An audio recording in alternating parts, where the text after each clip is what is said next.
2 ஆண்டுகளுக்கும் மேலாக அதிமுகவும் பாஜகவும் மோதல் போக்கை கடைபிடித்து வந்த நிலையில் கடந்த மார்ச்சில் திடீரென இரு கட்சிகளும் கைகோர்த்தன. தேர்தலுக்கு சுமார் ஓராண்டுக்கு முன்பே பாஜக அதிமுக கூட்டணியை அமித்ஷா உறுதி செய்தார். सरकार बनाएंगे, हम चुनाव एडप्पाडी जी के नेतृत्व में लड़ेंगे. நாங்கள் இணைந்துதான் இங்கே ஆட்சி அமைக்க போகிறோம். அந்த மாதிரி கூட்டணி ஆட்சி தான் நடைபெற போகிறது. திரு எடப்பாடி அவர்களின் தலைமையில் தான் இந்த கூட்டணி நடைபெற போகிறது. एआईडीएमके का कोई कंडीशन नहीं है, कोई डिमांड नहीं. सर जरा बताओ भाई तमिल में. ஏடிஎம்கேவோட டிமாண்ட் என்னன்னு அவர் கேட்டதுக்கு ஏடிஎம்கேவோட எந்த விதமான அவங்க டிமாண்டும் வைக்கவில்லை. இது ஒரு இயல்பான இயற்கையான கூட்டணி. மோதல்களுக்கு இடையே திடீரென அமைந்த இந்த கூட்டணிக்கு தேமுதிக, பாமக போன்ற கட்சிகள் வரலாம் என எதிர்பார்க்கப்பட்டாலும் எந்த கட்சியும் கூட்டணியில் சேரவில்லை. ஏற்கனவே தேசிய ஜனநாயக கூட்டணியில் இருந்த டிடிவி தினகரன், ஓ பன்னீர்செல்வம் ஆகியோரும் பிரிந்து சென்றனர். பழனிசாமி முதலமைச்சர் வேட்பாளர் அப்படிங்கிற ஒரு என்டிஏ கூட்டணியின் முதலமைச்சர் வேட்பாளர் என்கிற முறையில் அவர்கள் அதில் தொடர்ந்த பட்சத்தில் என்னால் அதை மறுபரிசீலனை செய்வதே முடியாது என்பதுதான் உண்மை. டெல்லியில் பாஜக தலைவர்களை சந்தித்து திரும்பிய பிறகு அதிமுக அணிகளை ஒன்றிணைக்க வேண்டும் என்று செங்கோட்டையன் போர்க்கொடி தூக்கியதும் சலசலப்பை ஏற்படுத்தியது. வெளியே சென்றவள் ஒன்றிணைக்கப்பட வேண்டும். அமைதியாக இருக்கின்றவளை நம் கழகத்திலே அவளை கொண்டு வந்து செயல்படுத்த வேண்டும். அப்படி படுத்துகிற போதுதான் நாம் வெற்றி என்ற இலக்கை நம்மால் எட்ட முடியுமே தவிர நாம் நாளை நம்முடைய ஆட்சி மலரப்போகிறது என்று யாராலும் சொல்ல இயலாது. அதற்கு கால அவகாசம் விரைந்து அதை முடிக்கப்பட வேண்டும். விரைந்து முடித்தால் மட்டும்தான் தேர்தல் களத்திலே இருக்க முடியும். ஏனென்றால் தேர்தல் களம் இன்று துவங்கிவிட்டது. எல்லோரும் தேர்தல் களத்திலே தங்கள் பயணங்களை மேற்கொள்கிற நிலை வந்துவிருக்கிறது. ஆகவே விரைந்து இதற்கான நல்ல முடிவுகளை மேற்கொள்ள வேண்டும் என்பதுதான் எங்களுடைய வேண்டுகோள். அப்படி விரைந்து அந்த முடிவுகளை மேற்கொள்ளவில்லை என்றால் இதற்கு இந்த மணலில் இருக்கின்ற அனைவரும் ஒருங்கிணைந்து அதை செயல்படுத்துவதற்கு நாங்கள் அனைவரும் முன்னின்று அந்த பணிகளை மேற்கொள்வோம்.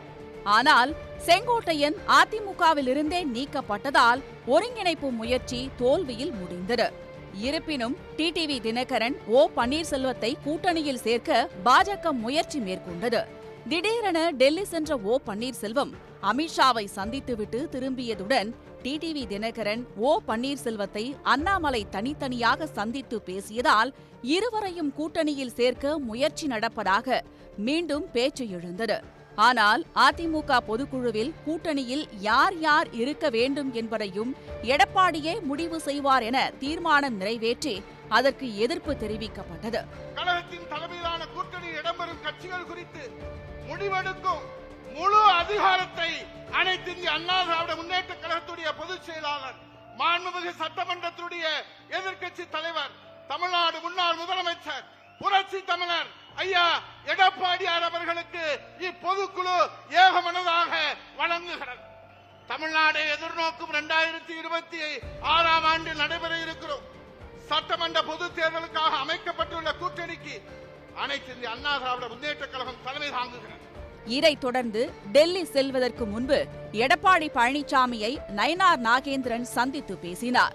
அப்போது இருவரையும் கூட்டணியில் சேர்க்க முடியாது என எடப்பாடி பழனிசாமி திட்டவட்டமாக தெரிவித்துவிட்டதாக கூறப்பட்டது.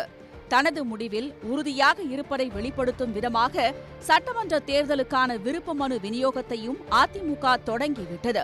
இதனால் அதிமுகவிடம் அதிக தொகுதிகள் வாங்கி கூட்டணி கட்சிகளுக்கு பகிர்ந்தளிக்க பாஜக திட்டமிட்டது.